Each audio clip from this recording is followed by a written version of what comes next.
Vokalis band Seventeen, Ivan Seventeen, nyaris mengalami musibah saat terjadi kebakaran hebat di dekat lokasi penginapannya. Insiden itu terjadi pada tanggal 10 Agustus 2023, tepat saat Ivan Seventeen berencana tampil manggung di daerah Bau-Bau, Sulawesi Tenggara. Melalui unggahan video di akun Instagramnya, Ivan Seventeen memperlihatkan gambaran api yang berkobar besar di sekitar lokasi kejadian. Dalam video tersebut terdengar seorang pria yang mengucapkan kalimat "Inna lillahi wa inna ilaihi raji'un" yang menggambarkan kekhawatiran akan situasi tersebut. Beruntung, Ivan Seventeen tidak mengalami luka atau kerugian apapun akibat insiden ini. Ia pun berhasil menghibur warga setempat dengan penampilannya.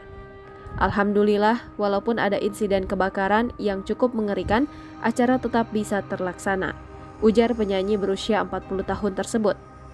Warganet yang melihat video tersebut mengungkapkan rasa syukur atas keselamatan Ivan Seventeen. Insiden ini menjadi peristiwa yang kedua kali membuat publik terkejut, mengingat Ivan Seventeen pernah menjadi korban tsunami di Serang, Banten pada Desember 2018. Saat itu, 3 orang rekannya di band serta istri pertamanya Dilan Sahara meninggal dunia.